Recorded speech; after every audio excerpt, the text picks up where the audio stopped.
Hey everyone, welcome to the Withering Effect episode 72. Today's date is November 22nd, 2020, and I am Duds, or Duds versus known to the rest of the interwebs. And I'm Jimbo. You may know me as Jimbo Slice 23. And this week we actually have a guest. Hello. Aubni, welcome. Hi. There he is. You forgot to say my name. Hi. Yeah. Hello. Well, I was trying to make like a dramatic, suspenseful. He was too excited that the script was actually correct this week. Yeah, I was trying to come up with something good there. Yeah, I wasn't sure if you were talking about me. I think I changed the script at the end of last episode. And then Carl's like, no, we actually have a guest this week, dummy. Change it back. Oh. It's like, Yeah, whoops. I've had this script up for weeks, and I'm like, this isn't right. We don't have a guest. And we actually have one this week. Yeah. Now, you've been on the show before. Yep. Mm-hmm. For those who haven't heard that episode, you want to tell us a little bit about yourself? Yeah, I'm Aubni. I play Minecraft a lot. I love to make minigames, and I play on the Ripple Effect server with DuDs and Jimbo. And yeah, I'm the one who sometimes causes chaos with games or fun or frustration or stuff like that. Yeah. Chaos Walrus. It shows, for sure. Yeah, considering we're still playing a mini game you've made. Mm-hmm. I keep checking back for maps or keys and stuff, and there's never any.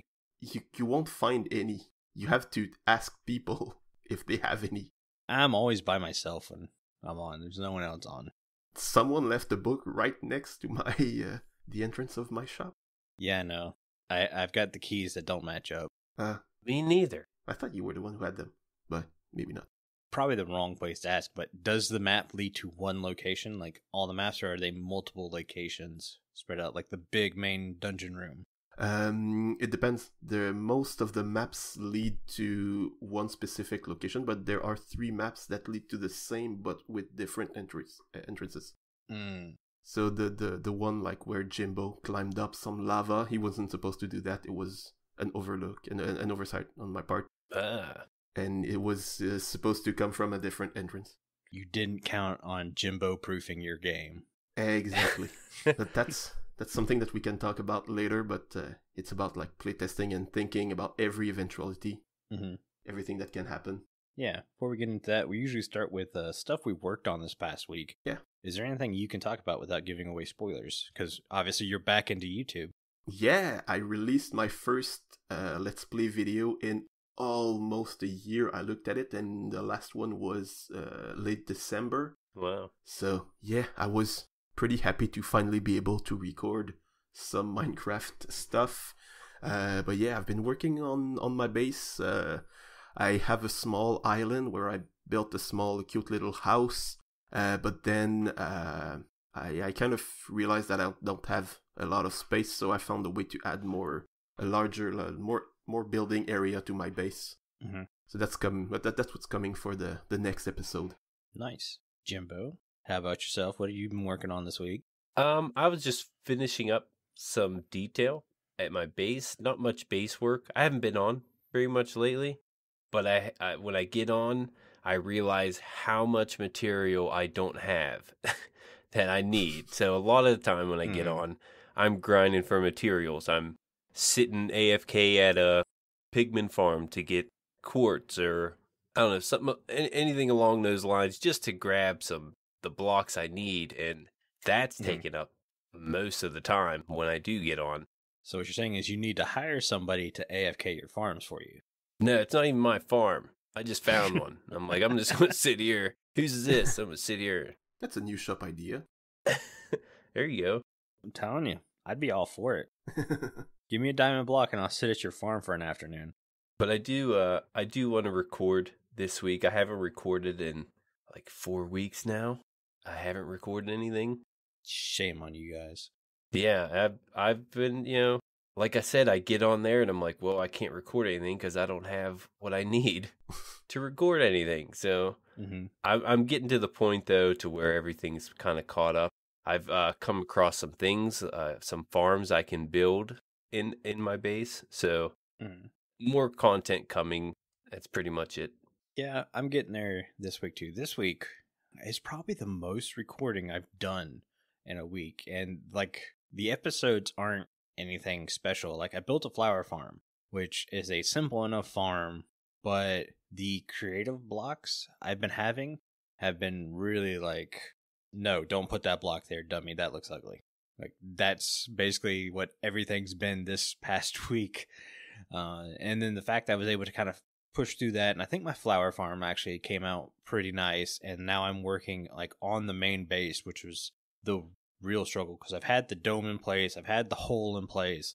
Now it's make it not look like a giant hole with glass above it. And I'm starting to place blocks now. I was talking to Aubni last night. As I was playing, I choose the stupidest blocks to build with. Like I ended up going through close to, I think, 20 stacks of cyan terracotta last night. Ouch. And yeah, it's like, one, why are you choosing terracotta? Concrete comes in like so much easier forms.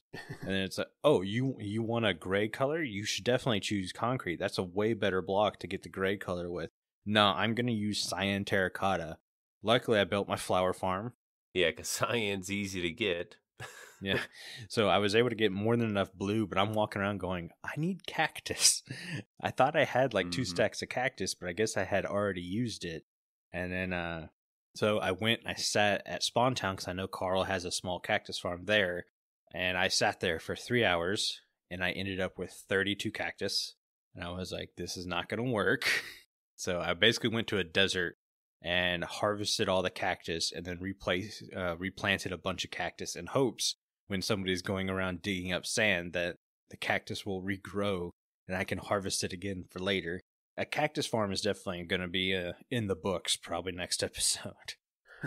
Yeah. Those are always good for like XP also. Yeah. Right, and that's what I was kind of waiting on because my XP farm from last season, it would be perfect for this base this season. But I have to build it first. Yeah, and no one's selling cactus. Mm-mm. No one ever sells cactus. That could be something. Link could sell cactus in her little bonsai farm. Bonsai shop. Yeah. I remember last season we had a cactus farm in Spawn Town that filled up like 4 double chests. So anytime I needed cactus, I could just go to Spawn Town and grab a couple. Yeah. And I was good to go. Yeah. That's what I did. I went Yeah, there. right? I grabbed cactus there. Yeah, they're always nice. Oh, and my wandering trader shop's been like raking in some diamonds. It feels good. Really? Yeah. All my little random things I sell. I need to buy. Do you still have Unbreaking books? I do. Need to buy some. Yeah. Yeah, I'm limited in stock, but my plan is this episode to restock it. So Cool. the only thing that probably won't get restocked is netherite, just because I'm tired of digging netherite. Yeah, I can see why. Can't blame you. Yeah, that's been my week. Should we move on to some news since we don't have a lot of it? Yeah. Jimbo was like, do we have to talk about the news? No snapshot this week. There were 2 texture changes from what it looks like. The Sculk texture got a little bit more blue, a little less green. And the Tuff texture changed. They were complaining that it was a little too blurry beforehand. I didn't really see that. I think the new texture looks a lot like snake scales, which freaks me out because I don't do snakes. I thought it looked a lot like cobble. Yeah. I mean, there's very subtle difference. Yeah, it looked like I don't know, cobbled andesite. So Yeah. cobble shape with andesite texture, basically, or andesite color. Kind of curious if we're going to be able to like get a smooth variant of those or like a brick variant of the Tuff and the calcite? Is that what it is? Calcite, yeah. Yeah, I'm kind of curious if we'll get different variants of that. As of right now, we don't have stairs or slabs in those blocks either. I'm guessing we will. I mean, it's a type of stone. I don't see why we would have smooth stone stairs and slabs or cobblestone stairs and slabs and not none for these ones. And we have stone cutters. Yeah. Should be able to cut that. Going back to the concrete argument. Oh, yeah, that too. But I kind of like the new Tuff textures better than the others. It's okay. I'm excited to like see it in person in place. Mm-hmm. Again, I haven't really been playing on the snapshots because I'm kind of waiting till we convert over and really get into it. And depending how many of those crystal caves are going to be generating, like the tuff and the calcite blocks are going to be limited in that case. Yeah. So there's not going to be too many of those, as I can tell. Which is why we need an archaeologist. Yeah, words. That's right. They're tough Sarah. on Sunday morning. We need one of those guys who can trade those blocks. Huh? Yeah. Mm-hmm. So now you can get renewable. Anyways, in other news, we did have a demo of stalactites. I think that's right, the ones that hang from the ceiling. Yep. Showing those things breaking. If you put TNT above them, they do like break a good distance widthwise. It almost looked like it was an 8 diameter explosion, and not all the stalactites broke and fell. You know how when like you TNT a tree, every bit of that tree you blew up will fall into pieces now? How that became a new thing? Yeah. It didn't seem to happen with the stalactites. Most of it fell, but it seemed like some of them didn't. So I'm wondering if the whole stalactite, no matter the length, is just still considered one entity and not multiple. Mm-hmm. So like when we have sugarcane, when it's fully grown, it's 3 tall, it's 3 entities, and you can break it in the middle and still have one. This kind of seemed like even if it was 3 tall and it broke, it was still just considered one. But yeah, it's also like instant death when it falls on you. Yeah, I was going to say that. I wasn't... Wear your hard hats. Yeah. I can't remember if they had like full diamond enchanted armor or netherite in that case. Wasn't it on zombies? Yeah, I saw it on zombies, and they weren't wearing any armor. Well, there was a little demo of, can't remember who it was. One of the developers were in the one of those caves. Yeah. And it fell on him. I think it was Henrik. Yeah, that's who it was, and he died instantly. Like I said, I don't know what kind of armor he had on either. It might have been weak armor. Yeah. So we're still not positive. Either way, I think stalactites and stalagmites are pretty cool, and I'm excited to see them in caves. Yeah, me too. Yeah. All right, moving right along. We don't have any listener comments this week. You guys were kind of quiet, so we're gonna move on to a Discord ad from Link. Link, take it away. Hello there, miners and crafters. This is Link. Come and join me on the Withering Effect Discord. It's a great place to hang out with the people that work on the show and other fellow listeners like yourselves. The link is in the show notes. Join today and let's discuss the game we love. Alright, thanks again, Link, for reading our Discord ad. Remember, Discord's the only place you guys can vote for a block of the week, which is getting a big upgrade at the start of the new year. Woohoo! I say big upgrade. I hope it's a big upgrade. We're running out of blocks, as you guys will be able to tell by the choices this week, being crafting table, detector rail, and tripwire hook. And the winner of block of the week this week is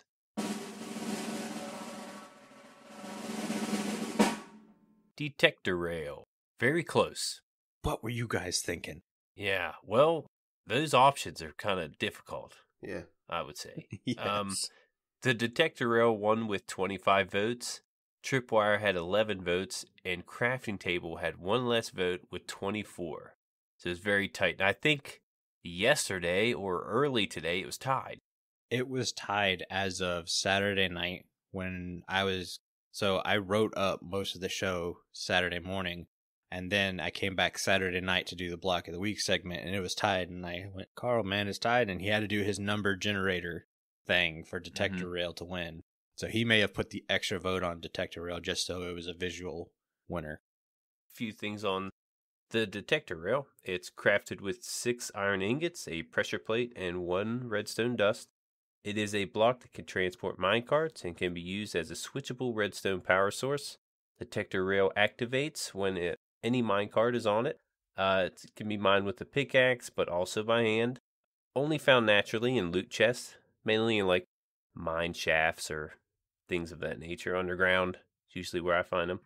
And mobs avoid walking across these and any other rails also. Pretty cool feature.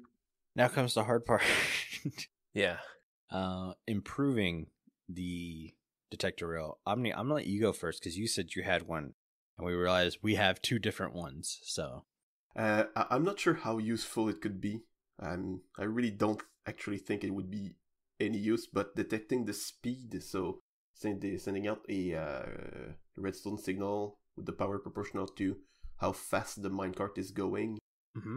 I'm not sure how we could do that, because we already use the comparators for the inventory minecarts.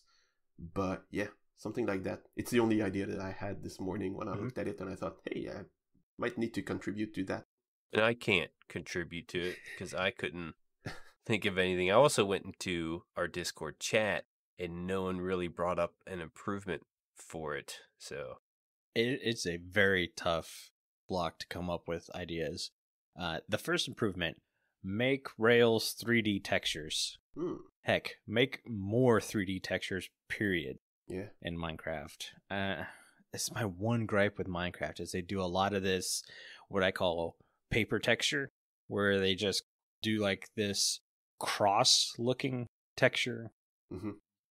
It's very hard to explain in a podcast without visuals. Yes. You see it on the stalactites now, how it's just a 2D texture with the cross section. Mm-hmm. Rails are flat, ladders are flat. No, let's finally bring in some 3D. That's the first thing I do on Vanilla Tweaks is I go in and I click the 3D textures because a flat ladder just looks weird, and then flat rails just look horrible. So yeah, I do 3D textures, and then my second improvement would be instead of a stone pressure plate, allow you to craft it with weighted pressure plates so that it would have the same effect. So like a minecart chest going over a weighted detection rail wouldn't go off unless it had so many items in it. Okay. But we already kind of have the one thing that you just said is we kind of have that because we can count the number of items, or we can detect the number of items in a chest minecart or a hopper minecart with a comparator. Oh, same difference.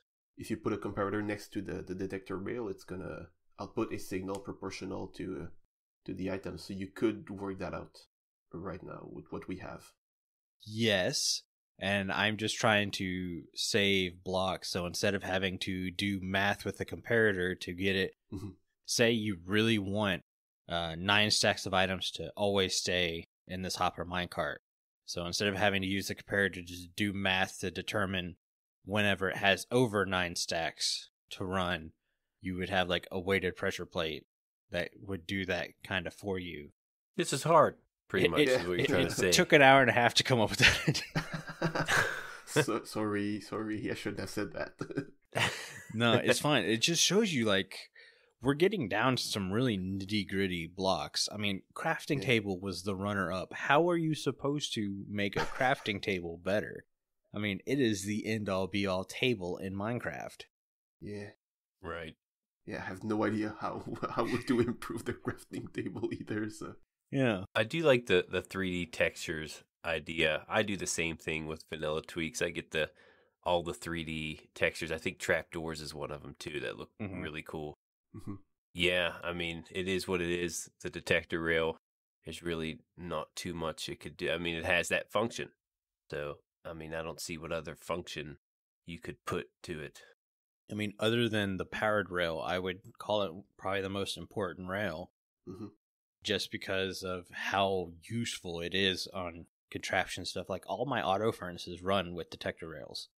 Like, without those, they wouldn't work. That's because I'm weird and I don't like my minecarts going back and forth when I don't have anything in them. I do. It's a very valid point. Mm-hmm. It's noisy. That's what I keep getting on Jimbo. Every time I go into his automated furnaces, he just has the switch. Yep. And it runs till he decides to turn it off. And I'm just like, oh, button, detector rail. Like, nah. Nah.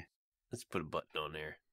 Yeah, I would like to use the detector rail within my smelter. I was thinking of this, and maybe have like lights going off as soon as it turns on. The minecart starts going, it hits detector rails, and I have like just some animation of like maybe machines working as everything's smelting. Yeah. Kind of like a factory type of look. Thought that'd be a pretty cool idea. The only problem you would have with that is because obviously your rails are on top of minecarts, right? Yeah, or hoppers. Or hoppers, yeah, I'm sorry. Mm-hmm. The detector rail would lock the hopper it's running over, so it wouldn't input anything into that hopper. Right, can't do that. But it was a cool idea. I really like that idea. It's just, it won't work. Yeah, I don't think it will now. Now that you said that. I'm sorry, Jimbo. Blame Aubni. He ruined my weighted pressure plate idea. So now I gotta blame you. I didn't do anything. It wasn't even me.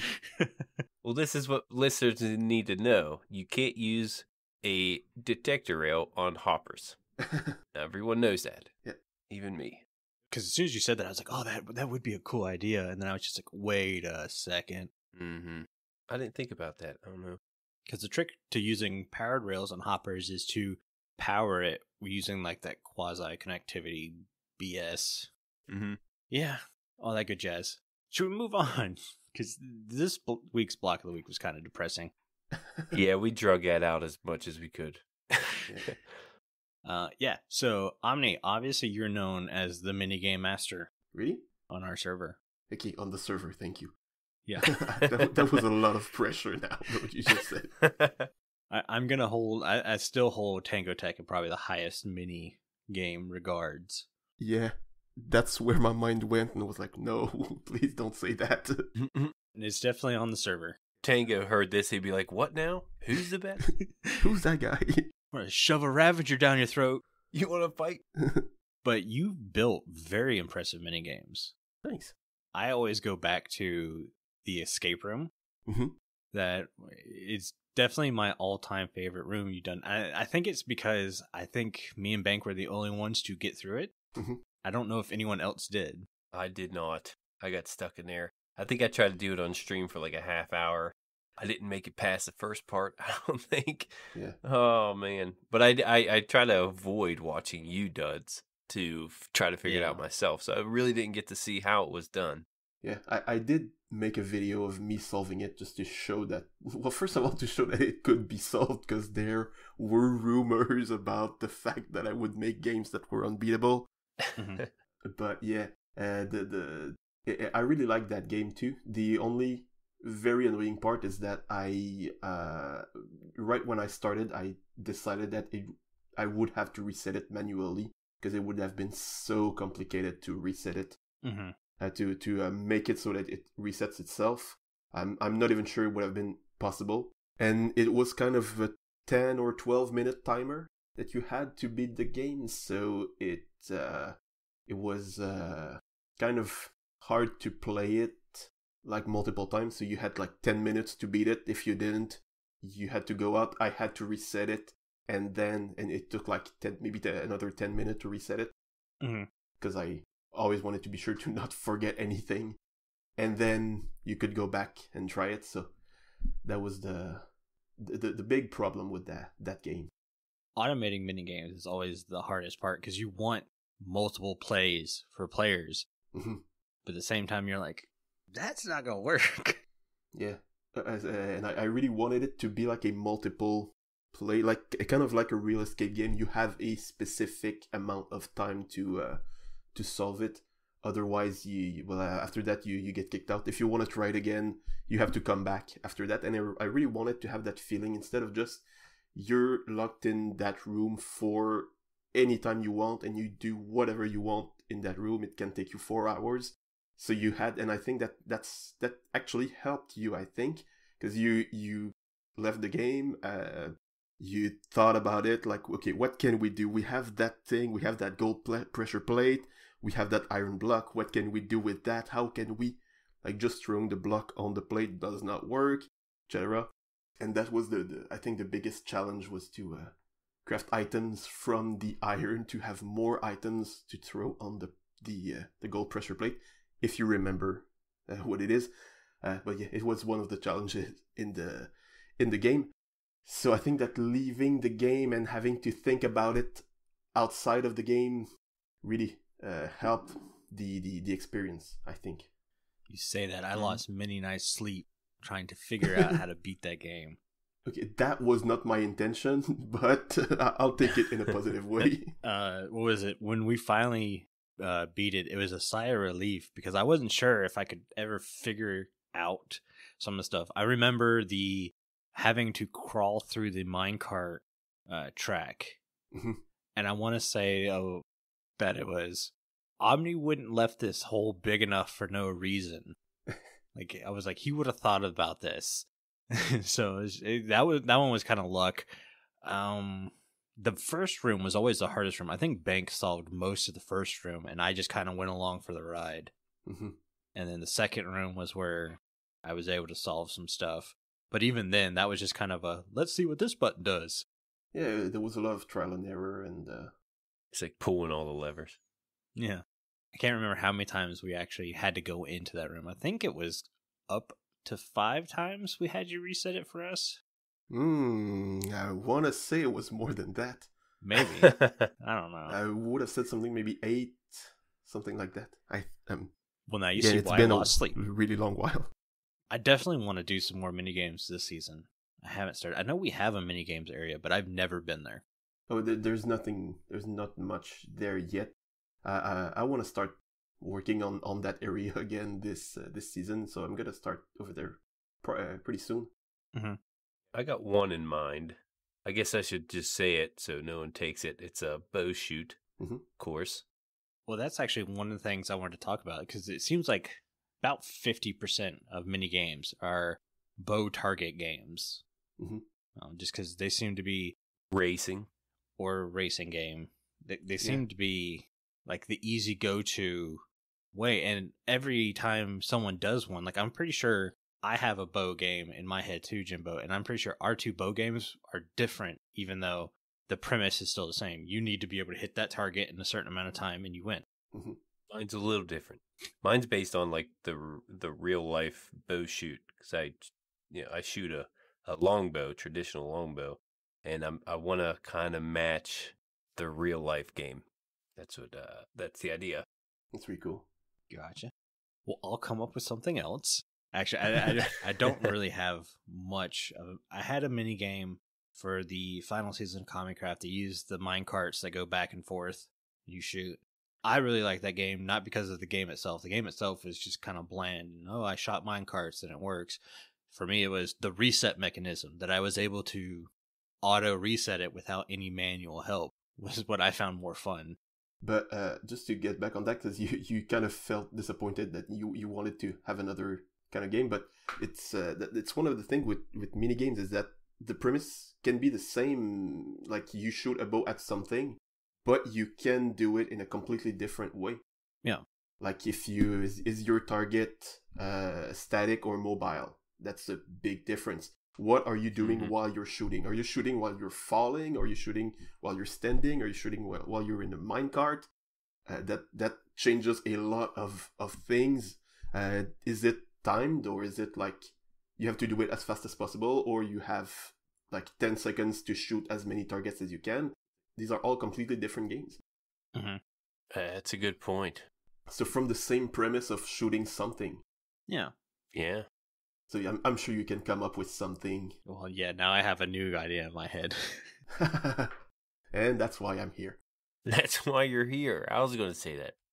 Well, let's go into how do you come up with your ideas for minigames? I mean, because you have some, like, you just think about what I call the 3D maze last season, the treetop maze. It's like, how do you come up with ideas like that? Yeah, it's hard to really explain, because an idea is just an idea, so you can't force an idea. But the different ways that I can come up with, well, one is exactly what Jimbo said earlier when he talked about his own bow shoot game. You think of a game in real life that exists or something that you like to do, and then you find a way to transfer it into the game, or kind of the same way, but you think of something that already exists in Minecraft. So like Tango Text decked out. Well, how can I put a little twist on it? How can I put my own twist on that game? Or what will I do with that? Or what does it inspire in me, a game like that? which is kind of one of my first games was the aubni when I was back on Impulse SV's patron server. It was one of my first games. It was my second game, but my first real game, and it was inspired by Tangotech's Tangler, which he had done. The one that actually inspired me was before he was on Hermitcraft. Mm-hmm. It was on the Moonlight server, and he had done a game like that. And my own twist on it was, well, I'm gonna make it 2 players.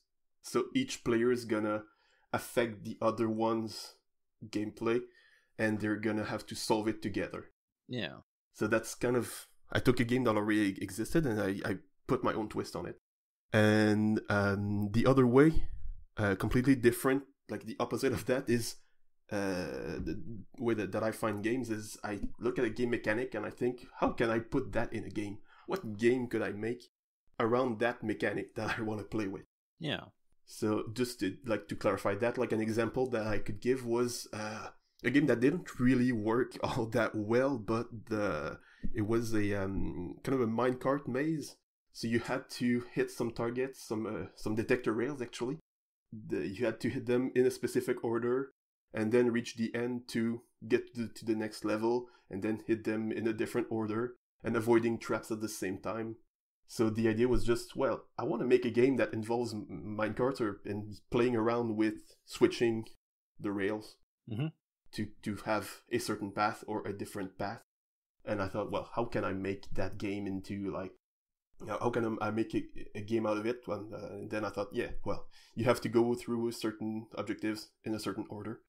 And then I figured out that we could change the order, like the memory circuits. You could change the order that you have to hit them in, etc. But that's kind of the how that one game appeared. So I just thought of a game mechanic. I had no idea for what I wanted to do, but just the game mechanic that I wanted to play with. When you hinted at it a little bit, like, what's your process for walking through, like, hey, I've got this idea for a game. Now, how do I implement it? Do you have kind of a step-by-step process you normally go through, or is it just kind of, I'm going to start placing blocks and see how this goes?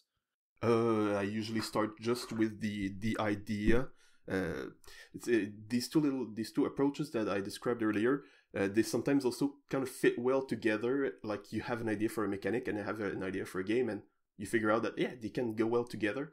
So I have a Google Doc, Google document with all my ideas for minigames, and I just write down. Sometimes it's just like a title or a description, like a 1-sentence description, and sometimes it just stays there. And sometimes I'll just look back at it and try and figure out, yeah, what can I do with that? And I, since there's never really any rush, it's never like an order that I get, so I just let things simmer. Like I leave these ideas in the back of my brain, and when I have like a spark of genius or like another idea how I could make things happen. Epiphany. Yeah, epiphany. Thank you. It's a bit less arrogant than spark of genius. I don't know why I said that. But yeah, I have that, and I just think of what could happen with that, and then you have to like go through the designing process after that. Yeah. Yeah, there's a lot of redstone involved in these mini games, and I'm always impressed about your redstone skills. I always thought they were underrated, and how you make everything work. Yeah. In the process of these games, also. It's always usually quite simple. It's like item filters and wiring things and AND gates or gates or stuff like that. It's not like the same thing that I mentioned last time I was here, but it's not like what Whitey does with her doors or what Cass does with his in huge inventory management systems, or well, storage systems, I should say. Right. But yeah, I kind of specialized in making things look like, well, so making things simple and easy to hide in something that looks good. Yeah, a lot of it is just like knowing circuits. If you know so many circuits, yeah, you can come up with, something different. Like put certain circuits together makes a whole new circuit. And that's kind of what I go with when I do my redstone. One thing that I still want to add is that to make a minigame, you don't need to know redstone in order to start making a game.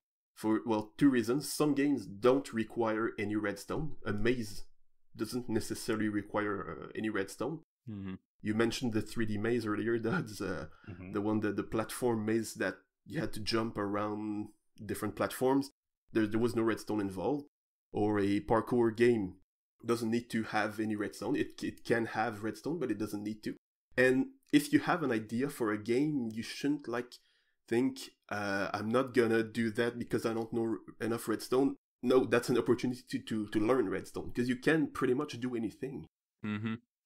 In specific circumstances, of course. Like, you can't have just one flying block that moves around randomly. That can't happen, but you can still do pretty much anything with redstone, so it's a good opportunity to learn, and that's how I learned how to do redstone. My first redstone projects were mini-games. Mm-hmm. Yeah, I built that Rainbow Road last season. Mm-hmm. There was two things I put redstone in, and that was the starting button. You know, it does the countdown, beep, beep, beep, and everyone goes. Mm-hmm. Most of it was just ice. I put a waterway obstacle in there, and then one of the difficult parts was making the ice pop up and down as an obstacle as you go through the course. Just a little section, and I didn't know how to do it or where to start, but I ended up figuring it out, and still it didn't work. Mm-hmm. It still didn't work right. I mean, after a while, all the pistons would be powered, and yeah, it's definitely a good opportunity to learn some redstone. I think it was like working constantly, right? Yeah, it was always on. Yeah, that's probably why, because I did do a lot of moving back and forth out of that area last season, in and out of that place. So yeah, it's probably what broke it. Yeah, chunk loading was probably a problem.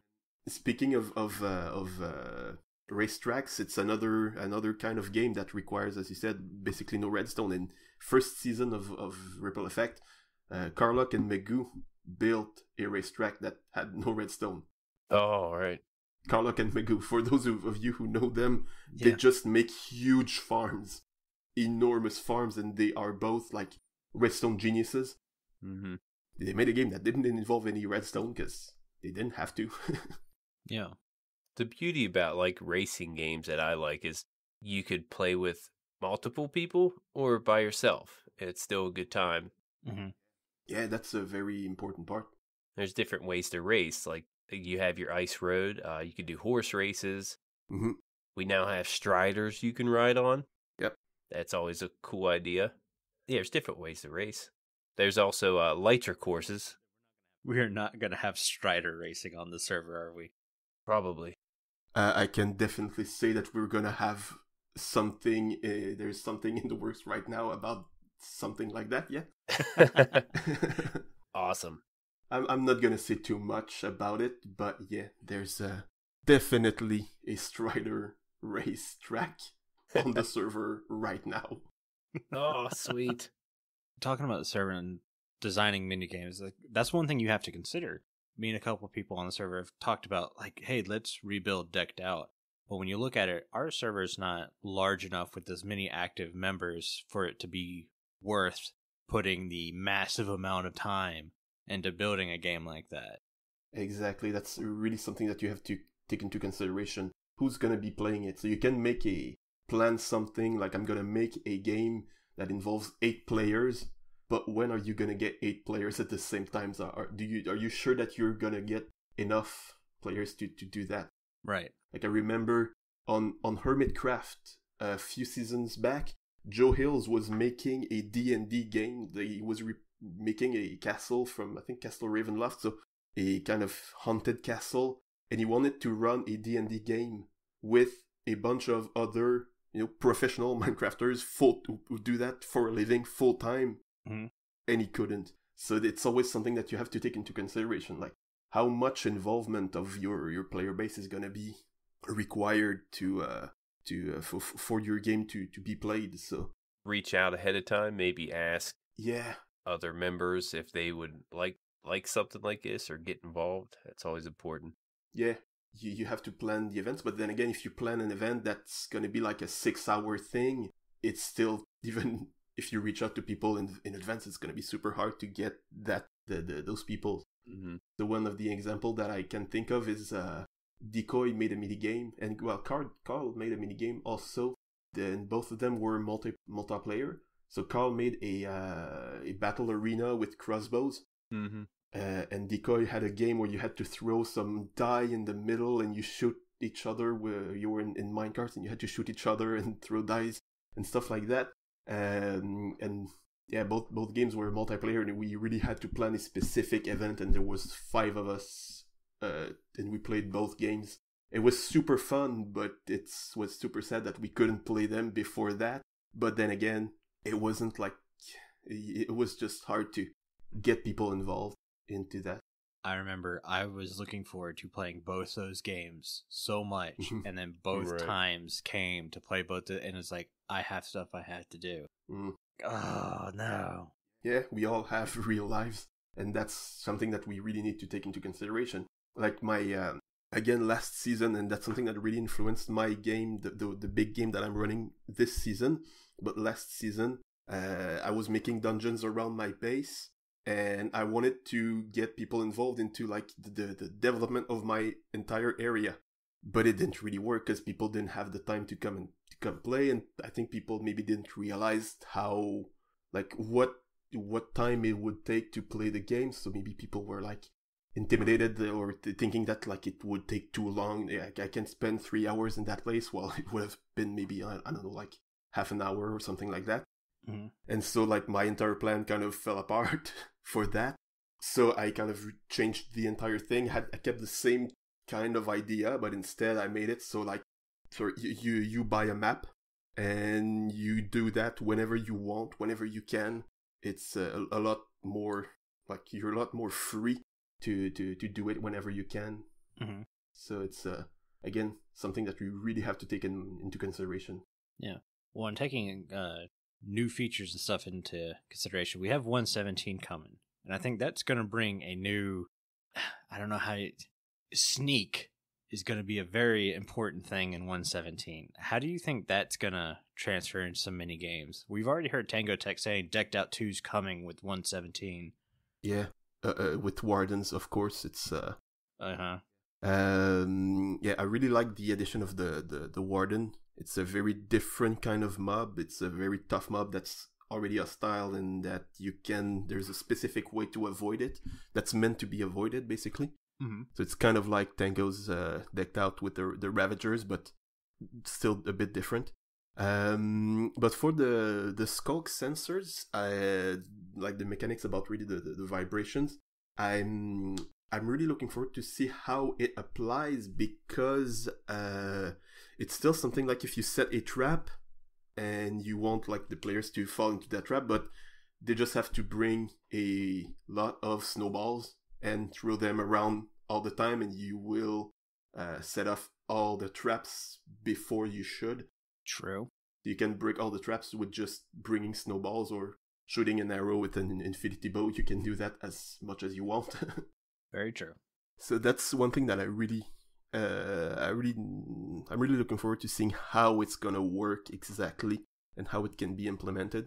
But other than that, the other new features are kind of interesting. We can really see that they thought of people who made mini games. Like they said, they thought of different types of ways to play the game, and it really shows, because you have so many things that are kind of like traps and stuff that can work in mini games, like the Dripleafs, which is the kind of leaf that if you stand on it for too long, it breaks and then it comes back. That's obviously a parkour thing. Yeah. So it's really cool that they brought something like that. The only thing that I think is, well, it's the only bit of a problem that I see with that is that it's very specific. It's a specific timing, and you cannot adjust the time that it takes to decay or the time that it takes to reset. As a player, you can't really, as far as I know, you can't really work on that. So we have like set times for that, but it's still pretty cool. And powder snow and stalactites are going to be cool for traps also, I think. Mm-hmm. Let's not forget we had the target block last update too. Yeah, but I wasn't a big fan of the target block, because it's like an accuracy-based block Mm-hmm. for something that's random, or that's at least a little randomized. Yeah. That's the one thing that really bugs me. So getting a 15 power, it's not a matter of talent, because you could have been you could have been off, and the randomization sent it straight in the middle. Mm-hmm. Yeah, I agree. So that's one of the things that kind of bugs me about the target block. But I still found a way to really use it. For listeners that don't know, arrows are completely random. You can hold your cursor completely perfectly still and fire multiple times and they will land all over the place. That's what we're talking about. Yeah. I still found a way to use the target block in a way that I really like, is that you accumulate kind of points. The closer to the center you are, the more points you get. Mm-hmm. And you need to reach a certain amount of points to clear something. It's going to be included in a future minigame that I have in mind. But yeah, other than that, the target block itself is not, I don't think it's that interesting to me personally. I think it's got more uses in Redstone lately than it has in actual minigames. Yeah.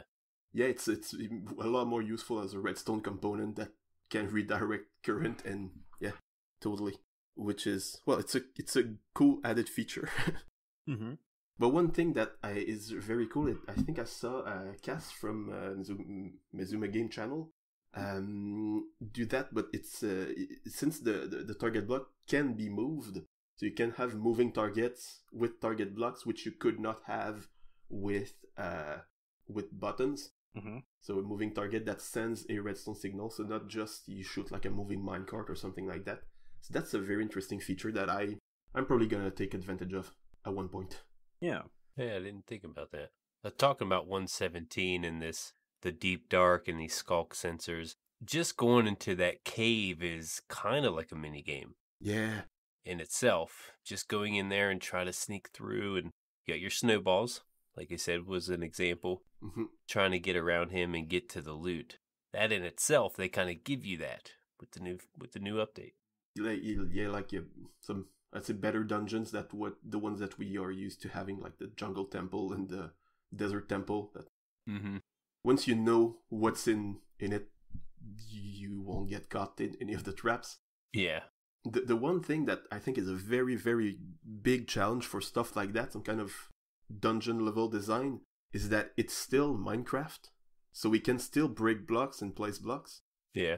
So, for example, if you look at the end cities, for some reason, I used to always try and do them with like doing the parkour and hiding from the shulkers, until I kind of realized that, yeah, I can just add blocks and make a staircase, or add some blocks and make a wall to protect myself. Mm-hmm. So it's one of the big challenges that I think they have to deal with.